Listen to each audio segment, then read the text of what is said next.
Bienvenue sur la chaîne Réussir son business au pays. La chaîne qui va te permettre, à travers des exemples pratiques sur le terrain, de réussir ton projet d'investissement au pays. Ceci, quel que soit le domaine d'activité. Et si tout se passe comme prévu, alors tu obtiendras ton autonomie financière. Si tu es nouveau sur la chaîne, bienvenue à toi. Abonne-toi, clique sur la cloche de notification pour ne rien rater sur nos publications.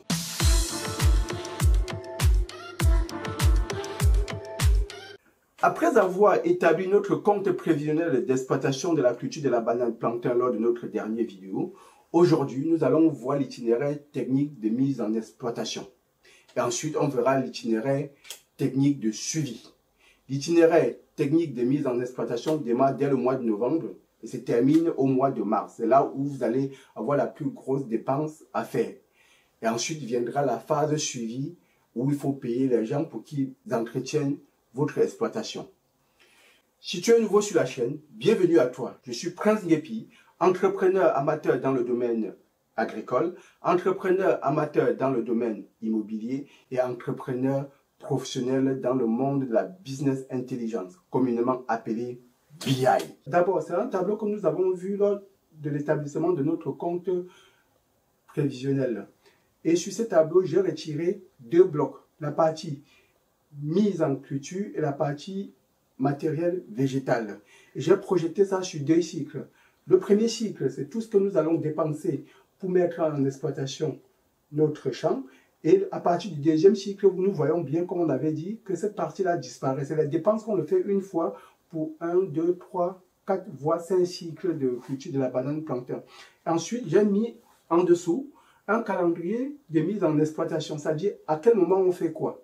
Et lorsqu'on regarde tout ça, on voit qu'à partir du mois de novembre, décembre, on va faire le défrichage manuel de la parcelle avec des machettes. C'est-à-dire une équipe, vous allez payer une équipe, on a évalué, qui vont venir faire le défrichage manuel de votre hectare. Et c'est très important parce que c'est à ce niveau-là que vous allez pouvoir évaluer le nombre d'arbres à abattre et pouvoir négocier avec le scieur qui viendra abattre ces arbres-là. Donc, c'est très important de commencer par le défrichage, surtout lorsqu'il s'agit d'un terrain qui a été longtemps en jachère.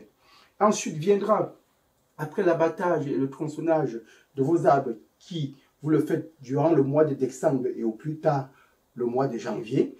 Par la suite, vous allez faire le désherbage, soit chimique ou du brûlis. C'est-à-dire, une fois que vous avez fait l'état de vos herbes entassées durant cette phase-là et les arbres, vous mettez le feu, ou bien vous cherchez un désherbant chimique pour enlever, pour dégager le terrain et que ça soit clair en ce moment-là.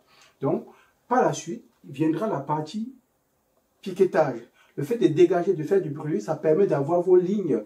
Lorsque vous mettez la corde, ça permet d'avoir des lignes droites, de savoir où est-ce que vous allez creuser. Donc, cette partie épiquetage-là, vous le faites à partir de février-mars. Parce que dès le mois de mars, les premiers pluies commencent à partir du 15 mars.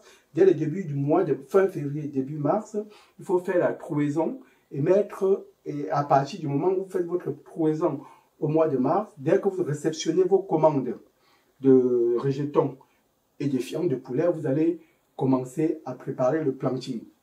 Et d'ailleurs, la partie matériel végétal, il faut s'y prendre en amont, c'est-à-dire dès le mois de décembre, janvier, au moment où vous êtes en train de défricher ou en train d'abattre vos arbres, vous devez faire votre commande de rejetons ou vos commandes de pifs.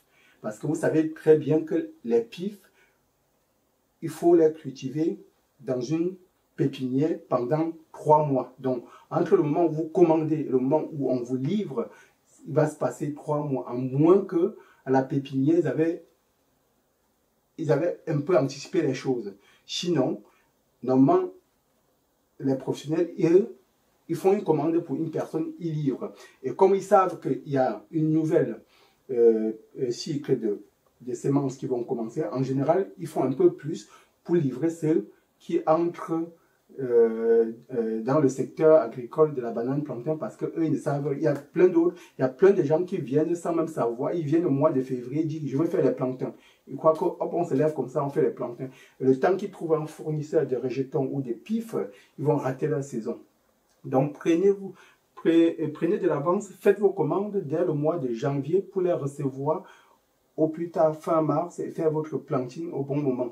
Faites des commandes de fientes auprès des éleveurs de façon à pouvoir les recevoir au bon moment. Parce que si vous attendez le mois de mars pour vous mettre à chercher ou acheter les fientes de poulet, une chose est sûre, vous allez trouver, mais ça ne sera pas de bonne qualité. Donc voilà à peu près tout ce qu'il faut comme préparation dans le cadre du lancement du projet. Il y a notre partenaire qui est en train de m'appeler là, apparemment qui est en train de faire descendre l'équipe parce qu'on a un peu pris du retard. Il y a l'équipe qui est en train de descendre pour commencer le défrichage. Donc on se retrouve sur le terrain, voir un peu ce qu'ils sont en train de faire à travers ces vidéos et je vous dis à très vite.